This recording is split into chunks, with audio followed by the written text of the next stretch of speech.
ഐഷു ആർദ്ര, നമ്മുടെ റെഡ് കാർപ്പറ്റിൽ വന്നിട്ട് നിങ്ങൾ രണ്ടുപേരും എൻജോയ് ചെയ്തോ, അല്ലെങ്കിൽ റെഡ് കാർപ്പറ്റ് ഷോവിനെ കുറിച്ച് സ്ത്രീകൾക്ക് വേണ്ടിയുള്ള ഒരു ഷോ ആണല്ലോ ഇത്. അപ്പൊ അതുകൊണ്ട് അങ്ങനെ ഒരു ഷോയിൽ ഇതിനു മുമ്പ് ഇങ്ങനത്തെ ഏതെങ്കിലും ഷോയിൽ പങ്കെടുത്തിട്ടുണ്ടോ? എനിക്ക് ഭയങ്കര ഇഷ്ടപ്പെട്ടു. കാരണം ഇപ്പം മെയിനായിട്ടും സ്ത്രീകൾക്ക് വേണ്ടിയുള്ളൊരു ഷോ എന്ന് പറഞ്ഞു. ഇപ്പം റെഡ് കാർപ്പറ്റിൻ്റെ 200 എപ്പിസോഡുകൾ കഴിഞ്ഞു എന്ന് പറഞ്ഞു. ഭയങ്കര സന്തോഷമുണ്ട്. അതും പ്രത്യേകിച്ച് സ്വാസു ഒരു ഷോ മെയിൻ ആയിട്ട് നിന്ന് ചെയ്ത് അത് 200 എപ്പിസോഡുകൾ പിന്നിട്ടു എന്നറിയുമ്പം എനിക്ക് ബേസിക്കലി ഭയങ്കര സന്തോഷമാണ്. ഭയങ്കര സന്തോഷം. അപ്പൊ അതെന്താ വെച്ചാൽ ഐഷുവിനെ ഏറ്റവും ഇഷ്ടമുള്ള ഒരാൾ ഞാനാണ് എന്ന് എവിടേക്കോ പറഞ്ഞിട്ടുണ്ട്. അതിന്റെ ഒരു സ്നേഹമായിരിക്കും. അതെ പ്രത്യേകം ഞാൻ ഒരു ഷോയിൽ പറഞ്ഞിട്ടുണ്ട്. ഇങ്ങനെ അവിടെ വെച്ച് ചോദിച്ചു ഏറ്റവും ഇഷ്ടം ആരെയാണ് അവിടെ എന്ന് ചോദിച്ചപ്പോൾ ഞാൻ അന്ന് സാസു ഇല്ലായിരുന്നു. അപ്പം സാസുവിൻ്റെ പേരാണ് പറഞ്ഞത്. എനിക്ക് ഭയങ്കര ഇഷ്ടമാണ് സാസുവിനെ. അവള് ജെന്യൂൻ ആയിട്ടുള്ള ഒരാളാണ്. നമ്മളെ അതുപോലെ നല്ലൊരു ഫ്രണ്ടാണ്. എപ്പോഴും നമ്മളെ കെയർ ചെയ്യും, നമുക്ക് വേണ്ടി ഹെൽപ്പ് ചെയ്യും എല്ലാം. ഇതെന്തിനാ ഞാൻ പറഞ്ഞറിയാം, കുറച്ച് കഴിയുമ്പോൾ എന്നെ പുകഴ്ത്തി പറയുന്നത് അതിന് വേണ്ടിയിട്ടാണ്. നീ അവിടെ അപ്പൊ ഞാൻ പറഞ്ഞു വന്നത് നീ മൊത്തത്തിൽ സൂപ്പറാണ്. ആർദ്ര പറയൂ. അതെ, പറഞ്ഞ പോലെ തന്നെ ഒരുപാട് വനിതകൾ അവർക്കൊരു വേദിയാണ് അല്ലേ. തീർച്ചയായിട്ടും. പലപ്പോഴും ലൈക്ക് വീട്ടിലൊക്കെ അടച്ച് അവരുടെ ഒരു കഴിവ് പുറത്ത് കാണിക്കാൻ പറ്റാത്ത കുറേ ആൾക്കാരുണ്ട്. സോ അത് നല്ലൊരു കാര്യമാണ്. അങ്ങനെ ഒരു ഷോയിൽ എനിക്ക് വരാൻ പറ്റിയതിൽ വളരെ സന്തോഷം. Thank you so much. ഞാൻ വേറൊരു കാര്യം നിങ്ങളോട് ചോദിക്കട്ടെ. അതായത് ഞാൻ കുറച്ച് ഫണ്ണി ക്വസ്റ്റ്യൻസ് പെട്ടെന്ന് നിങ്ങളോട് ചോദിക്കും. അതിന് നിങ്ങൾ അപ്പം മനസ്സിൽ തോന്നുന്ന എന്താണോ സീരിയസ് ആണല്ലോ ചോദിച്ചത്.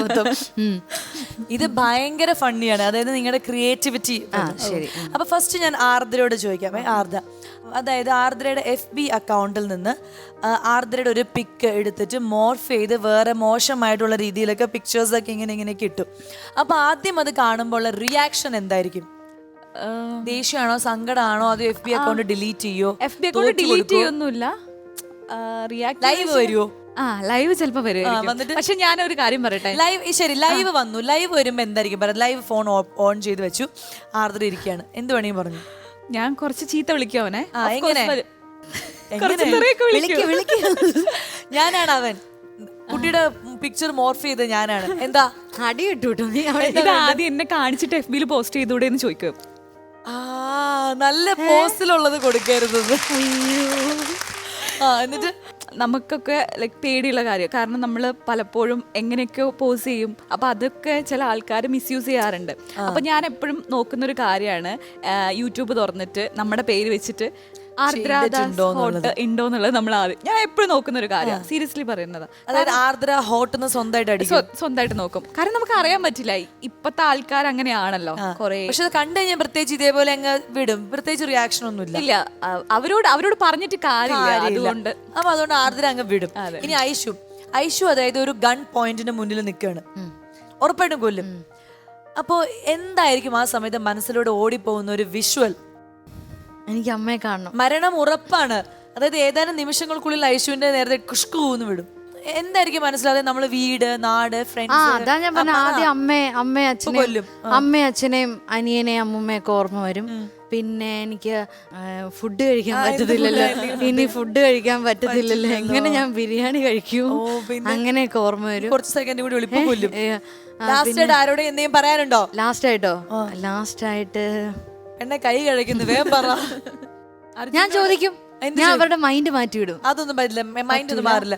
വേറെ എന്തെങ്കിലും അവസാനമായിട്ട് എന്തെങ്കിലും ചോദിക്കാനോ പറയാനോ അമ്മയ്ക്ക്, അച്ഛനോ, അനിയനോ, അല്ലെങ്കിൽ നിനക്ക് ആർക്കെങ്കിലും സന്ദേശം കൊടുക്കാണെങ്കിൽ കൊടുക്കും. ഇല്ലടി, ഒന്നും വരുന്നില്ല. ഗുണ്ടയുടെ കൈ കഴിച്ചു. ഞാൻ നിന്നെ കൊല്ലുന്നില്ല എന്ന് തീരുമാനിച്ചു. എനിക്ക് ഫുഡ് കഴിക്കാൻ പറ്റുമോ? ഇനി ഫുഡ് കഴിക്കാൻ പറ്റുമോ? പിന്നെ നമ്മള് ഈ സ്വർഗത്തിലാണോ നരകത്തിലാണോ പോണേ? ചോദിക്കാട്ടോ, ഫുഡ് തന്നിട്ട് കൊന്നൂടെന്ന് ചോദിക്കാം. അങ്ങനെ പിന്നെ തീർച്ചയായിട്ടും ചോദിക്കും. പിന്നെ സ്വർഗത്തിലാണോ നരകത്തിലാണോ? സ്വർഗത്തിൽ ചെന്നാൽ എങ്ങനെയായിരിക്കും? ഞാൻ സ്വർഗത്തിലേ പോളൂ. സ്വർഗത്തിൽ ചെന്നാൽ എങ്ങനെയായിരിക്കും? അവിടെ ഇതേപോലെ ഡാൻസ് കളിക്കാൻ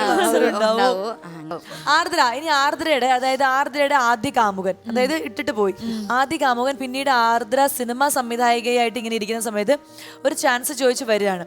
അപ്പൊ ആദ്യം അയാളെ കൊണ്ട് അല്ലെങ്കിൽ എന്ത് ചോദ്യമായിരിക്കും, അല്ലെങ്കിൽ എന്തെങ്കിലും ചെയ്യിപ്പിക്കോ? ആദ്യം മനസ്സിൽ വരുന്ന എന്തായിരിക്കും? ഓഫ് കോഴ്സ് ചാൻസ് കൊടുക്കും.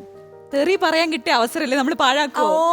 എന്നിട്ട് ചാൻസ് കൊടുത്തിട്ട് ചാൻസ് കൊടുത്തിട്ട് എന്തെങ്കിലും ചെറിയ വേഷമായിരിക്കും കേട്ടോ, വളരെ ചെറിയ വേഷം. പക്ഷെ അവനിട്ട് അഭിനയിപ്പിച്ച് പണിയെടുപ്പിച്ച് നല്ലോണം തെറി പറഞ്ഞു, നല്ല തെറി പറഞ്ഞ് ഒരു ക്രൂരൻ, മാനത്തെ പറക്കണ ക്രൂരൻ. ഇനി ഐഷുവിന് അടുത്ത ഇൻട്രസ്റ്റിംഗ് ആയിട്ടുള്ള അടിപൊളി ഉത്തരം പറയണം. ഞാൻ ഒരുപാട് പ്രതീക്ഷിക്കുന്നുണ്ട് ഈ ഉത്തരത്തില്. ഐഷുവിന്റെ ബോയ് ഫ്രണ്ടും ഒരു ലിഫ്റ്റിൽ കുടുങ്ങി, ആരുമില്ല. ലിഫ്റ്റിൽ കുടുങ്ങി ഇങ്ങനെ നിങ്ങള്, അതായത് ഇത്ര അടുത്താണ്, ഇത്ര അടുത്ത് കുടുങ്ങിയിരിക്കുമ്പോ എന്ത് ചെയ്യും? അത്ര അടുത്തുള്ള ലിഫ്റ്റോടെ കിട്ടും. അല്ല എന്നാലും ലിഫ്റ്റ് എന്നാ ഇത്ര അടുത്ത് കുടുങ്ങി, എന്ത് ചെയ്യും? ഞാനോ? ഞാൻ അവിടെ കിടന്ന് കരഞ്ഞ് കാറി കൂയി എങ്ങനെയായാലും നമുക്ക് അതിൽ നിന്ന് പുറത്ത് ചാടാൻ പറ്റുമോ നോക്കും. എങ്ങനെയായാലും ലിഫ്റ്റിൽ നിന്ന് പുറത്ത് ചാടാൻ പറ്റുമോ നോക്കും. അതേ നോക്കുള്ളൂ. ബോയ് ഫ്രണ്ടിന്റെ കൂടെയാണ് ലിഫ്റ്റിൽ കുടുങ്ങിയിരിക്കുന്നത്. അതിന് കുടുങ്ങിപ്പോയില്ല. ഇനി പറഞ്ഞിട്ട് ആദ്യം ഒന്ന് കുടുങ്ങി ബോയ് ഫ്രണ്ടിന്റെ അടുക്ക, പിന്നെ ലിഫ്റ്റിൽ കുടുങ്ങി രണ്ടാമത്. ഈ മൊത്തം ജീവിതത്തിൽ കൊടുക്കാൻ മാത്രം അവനായിരിക്കും ചിന്തിക്കുന്നുണ്ടാവുക.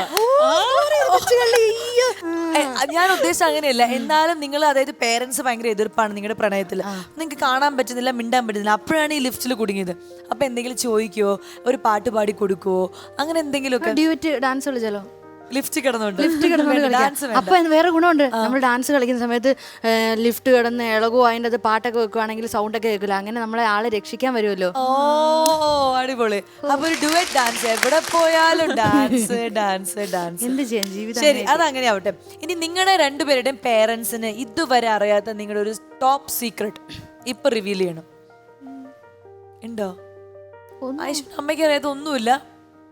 ഇല്ല. അമ്മ അറിയാണ്ട് അമ്മയുടെ പേഴ്സിൽ നിന്ന് എത്ര പൈസ? ഞാൻ ഒരു ദിവസം ചെറിയൊരു കഥ പറയാം. ഞാൻ ഒരു ദിവസം കുഞ്ഞിലെ സൈക്കിൾ ഓടിക്കാൻ എൻ്റെ അനിയനെ പഠിപ്പിക്കുകയായിരുന്നു. പഠിപ്പിക്കുന്ന ടൈമിൽ അവനെ ഞാൻ ഇങ്ങനെ പഠിപ്പിച്ചുകൊണ്ട് ഇങ്ങനെ ഓടിച്ചുകൊണ്ടിരിക്കുന്നിടയ്ക്ക് അമ്മ എന്നെ പെട്ടെന്ന് വിളിച്ചു. എടി ഇങ്ങോട്ട് വന്നേ എന്ന് പറഞ്ഞ് വിളിച്ചു. അപ്പം പഠിപ്പിച്ചുകൊണ്ടിരിക്കുകയാണല്ലോ, ഞാൻ സ്റ്റാൻഡ് ഇടാൻ മറന്നു. അവൻ കുഞ്ഞായിരുന്നു. അവൻ വീണ് തല പൊട്ടി. ഈ ഹാൻഡിലേൽ തല ചെന്നിടിച്ച് ഇപ്പോഴും ഇവിടെ ഒരു പാടുണ്ട്. ഇടിച്ചു ചോര വന്നു. അപ്പോഴത്തേക്കും ഞാനിതറിയാതെ ഞാൻ പെട്ടെന്ന് അങ്ങോട്ട് ഓടി കഴിഞ്ഞിട്ട് പിന്നെ എന്തോ ചെറിയ സൗണ്ട് ഇട്ടപ്പോഴത്തേക്ക് ഇവൻ കിടന്ന് കരയുന്നുണ്ട്. കരഞ്ഞ കേട്ടപ്പോഴത്തേക്ക് ഞാൻ ഓടി ചെന്നപ്പോഴത്തേക്ക് ഇങ്ങനെ ചോര വരിക. പുറകെ അമ്മയൊക്കെ ഓടി വന്ന് അപ്പം എന്താ പറ്റിയേ എന്ന് ചോദിച്ചു. അപ്പം പറഞ്ഞ് ഞാൻ സൈക്കിളിൽ കയറി തന്നെ മറിഞ്ഞു വീണു അമ്മേ എന്നുണ്ണി പറഞ്ഞു, അനിയൻ പറഞ്ഞു. അങ്ങനെ പറഞ്ഞ് അപ്പത്തേക്കും അവൻ അങ്ങനെയാ പറഞ്ഞത്. ഞാനും പിന്നെ അത് തിരുത്താൻ പോയില്ല. ഇന്നീ നിമിഷം വരെ ഈ കുട്ടി ആ സത്യം തിരുത്താൻ പോയില്ല. റെഡ് കാർപ്പറ്റിലൂടെ കേരള സമൂഹത്തിന് മുന്നിൽ തിരുത്തിയിരിക്കുകയാണ്. താൻ ഒരു വ്യക്തിയെ അല്ലെങ്കിൽ സ്വന്തം അനിയനെ വേദനിപ്പിച്ച അവനെന്തിനാ അങ്ങനെ പറഞ്ഞ? ഞാനതങ്ങ് പറഞ്ഞു. അത് പറയാൻ പറ്റില്ല. സ്വന്തം അനിയനെ വേദനിപ്പിച്ച ഒരു ചേച്ചിയാണ്. ഞാൻ കുഞ്ഞായിരുന്നു അന്നേരം. അവൻ അങ്ങനെ പെട്ടെന്ന് പറഞ്ഞു കേട്ടോ. അപ്പൊ നീ അല്ലേ തിരുത്തേണ്ടത്? കണ്ണി ചോരയുണ്ടോ കുട്ടി? പിന്നെ ഞാൻ എന്റെ ദേഹത്ത് അതിലും വലിയ ചോര എഴുതില്ലേ. അമ്മയുടെ തല്ലി ഞാൻ കൊള്ളണ്ടേ. അപ്പൊ എന്തായാലും ഈ നഗ്ന സത്യം നമ്മൾ കേരള സമൂഹത്തോട് പറഞ്ഞിരിക്കുകയാണ്. ഇപ്പൊ മനസ്സിലൊരു ഭാരം ഒഴിഞ്ഞു പോയാലോ ഇല്ലേ? ഓ എന്തൊരാശ്വാസം. അമ്മ ഇനി വീട്ടിൽ ചെല്ലുമ്പോ നല്ലത് തരും. പക്ഷെ നമ്മുടെ മനസ്സിൽ ഭാരം പോകുമ്പോ നമുക്ക് കുറെ, ഒരു ബിരിയാണിയുടെ സ്ഥാനത്ത് 2 ബിരിയാണി കഴിക്കും. യെസ്. ആദര പറയുന്ന ഞാനും ആദരയ്ക്ക് അറിയാത്തായിട്ട് കള്ളല്ല, സീക്രട്ട് കുട്ടിക്കാലത്തിലെ കാര്യം ഓർക്കുമ്പോ പണ്ടേ ഒരു ചെറിയൊരു റിങ് ഉണ്ടാവും. അപ്പൊ എനിക്ക് എപ്പോഴും ഒരു റിങ് ആണ് ഇട്ട് തരാറ്. കാരണം സ്കൂളിലൊക്കെ പോകുമ്പോ ജിംക്കൊക്കെ ആണെങ്കിൽ അത് തൂക്ക് പോവുമല്ലോ എന്ന് പറഞ്ഞിട്ട്. അപ്പൊ ഞാൻ കുറെ കാലം ഇതന്നെ ഇട്ട് എനിക്ക് മടുത്തു തുടങ്ങി. അപ്പൊ ഞാൻ ഒരു ദിവസം എന്താ വെച്ച് കഴിഞ്ഞാൽ ഇത് ഊരാനൊക്കെ എനിക്ക് അറിയാം. ഊരിയിട്ട് ഞാനത് ക്ലോസറ്റിലിട്ടു. എന്നിട്ട് ഞാൻ സ്വർണം എന്നിട്ട് ഞാൻ കളഞ്ഞു പോയി എന്ന് പറഞ്ഞിട്ടുണ്ട്. അങ്ങനെ ഒരു സംഭവം. എന്നിട്ട് എനിക്ക് ആ ജിംക കിട്ടാൻ വേണ്ടിട്ട് ഞാനത് കളഞ്ഞു പോയി എന്ന് പറഞ്ഞ് കൊറേ അവിടെയൊക്കെ തപ്പിയൊക്കെ നടന്ന് അന്നേ എനിക്ക് തോന്നുന്നു അഭിനയം എനിക്ക് മനസ്സിലായത്. എനിക്ക് അഭിനയിക്കാൻ അവർക്ക് അറിയില്ല. ഇല്ലില്ല. അവര് കഷ്ടപ്പെട്ട് ചോര നീരാക്കി പണിയെടുത്ത് 2 സ്വർണ്ണ റിങ് ഈ കുട്ടിക്ക് ഒരെണ്ണേ കളഞ്ഞിട്ടുള്ളൂ.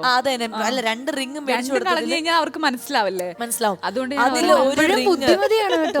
ഒരു റിങ് കളഞ്ഞ ആ ബുദ്ധിമതിയാണിത്.